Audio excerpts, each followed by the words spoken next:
வணக்கம். நான் சைதை மீனா. இன்றைக்கி நம்ம 1972 நம்ம மக்கள் திலகம் நடிப்பில் வெளியான இதய வீணை அப்படிங்கிற படத்துலேருந்து தான் ஒரு பாட்டு பார்க்க போகிறோம். இந்த படத்தை கிருஷ்ணன் பஞ்சு அப்படிங்கிற இரட்டையர்கள் இயக்கியிருக்காங்க. சங்கர் கணேஷுங்கிற இரட்டையர்கள் இசையமைச்சிருக்காங்க. பிரபலமானவங்க தான் அவங்களும். அப்புறம் வாலி புதுமைப்பித்தன் அவர்கள் பாட்டு எழுதியிருக்காங்க. அப்புறம் இந்த பாட்டு குறிப்பிட்ட பாட்டில் பார்த்திங்கன்னா எம்ஜிஆருடைய அந்த தோற்றம் இயேசு கிறிஸ்து மாதிரியே இருக்கும். அவ்வளோ ஒரு அழகாக இருப்பார் நிஜமாகவே. அதாவது அவர் பாட்டில் இந்த இயேசு, புத்தன், காந்தி இவங்களெல்லாம் காமிக்காமல் இருக்க மாட்டார். அது வார்த்தைகள் வரும். பாட்டில் பார்த்திங்கன்னா ஆண்டவன், தெய்வம், சாமி, கடவுள், இறைவன், இந்த மாதிரி அத்தனை வார்த்தைகளும் ஏதாவது ஒன்று இருக்கும். அது போக பார்த்திங்கன்னா அந்த காட்சியிலையுமே அந்த சிலைகள், படங்கள் ஏதாவது கண்டிப்பாக இருக்கும். இந்த பாட்டில் அந்த உருவம், எம்ஜிஆருடைய அந்த வேடம் அப்படியே இயேசு கிறிஸ்து இப்படி தான் இருந்திருப்பாரோ, எது எப்படியோங்க. அந்த மகான்களுடைய வரிசையில் இவரும் நமக்கு நல்லதை தான் சொல்லி கொடுத்துட்டு போயிருக்காரு அப்படின்னு நினைக்கும்போது, அவங்க வழியில் அதான் இவர் இருப்பார் அப்படின்னு தான் எனக்கு தோணுது. நான் மிகைப்படுத்தியெல்லாம் சொல்லலை. ஏன்னா இன்னமும் அவரை பேசுகிறோம். நான் ஒவ்வொரு பதிவுலையுமே இதை சொல்கிறேன். இன்னமும் இதை பேசுகிறோம் அப்படின்னாக்கா வேறு என்ன இருக்க முடியும்?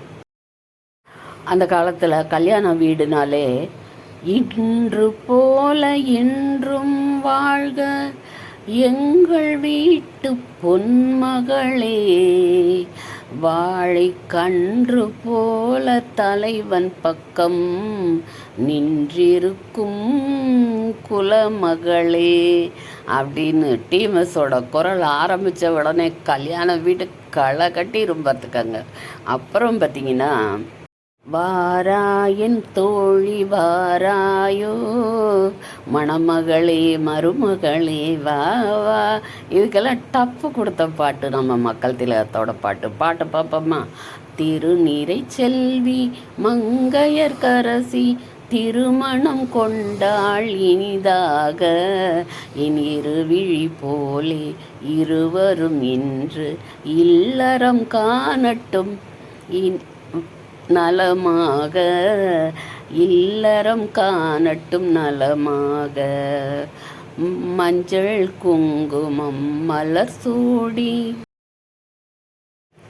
மணமகள் மேடையில் அங்கிருக்க, நெஞ்சம் நிறைய வாழ்த்துக்கள் ஏந்தி நல்லவன் ஒருவன் இங்கிருக்க, 1000 காலம் நாயகன் கூட வாழ்ந்திடு மகளே வளமாக, ஆனந்தத்தாலே கண்ணீர் பொங்கும் ஏழையின் கண்கள் குலமாக,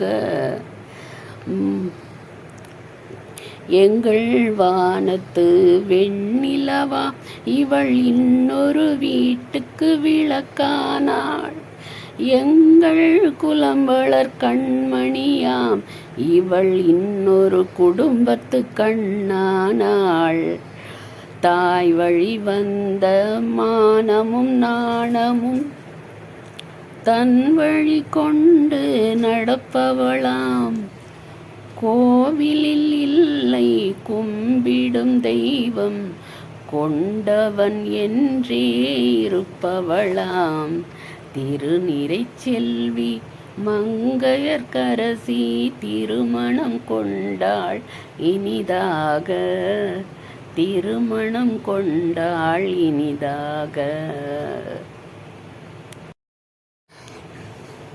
ஒருவரை ஒருவர் அன்பு கொண்டு வரும் சுகத்திலும் துயரிலும் பங்கு கொண்டு, இருவரும் ஒருவரில் பாதி என்று இங்கு இன்புற வாழட்டும் பல்லாண்டு.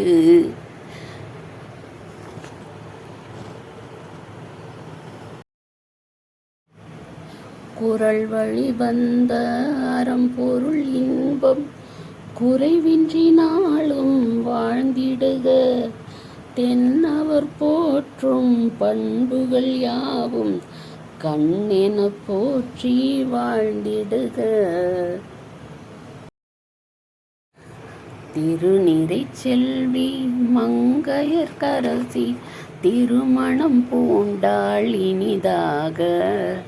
திருமணம் பூண்டாள் இனிதாக. குறள் வழி காணும் அறம்பொருள் இன்பம் குறைவின்றி நாளும் வளர்ந்திடுக. தென்னவர் போற்றும் பண்புகள் யாவும் கண்ணென போற்றி வாழ்ந்திடுக. அவ்வளோதாங்க. நம்மளுடைய கலாச்சாரத்தையும் இந்த ஒரு பாட்டிலேயே வச்சு நம்மளுக்கு பரிசாக கொடுத்துட்டு போயிருக்காங்க இல்லைங்களா? அது எம்ஜிஆருடைய அவருடைய அந்த ஒரு முயற்சினால் பாடலாசிரியர்கிட்ட இருந்து மியூசிக் போடுறவர்கிட்ட இருந்து அதை கறக்க முடிஞ்ச வரைக்கும் கறந்து நமக்கு கொடுத்துட்டு போயிருக்காருன்னா அதை வச்சு காப்பாற்ற வேண்டியது நம்ம கடமை இல்லைங்களா? சரி, இந்த பாட்டு உங்களுக்கு எவ்வளோ பிடிக்கும், இந்த பாட்டை எவ்வளோ தூரம் நான் எடுத்திருக்கேங்கிறத மறக்காமல் கமெண்ட்டில் சொல்லுங்கள். சரியா? போயிட்டு வருவோமா? நாளைக்கு இன்னொரு பாட்டில் பார்க்க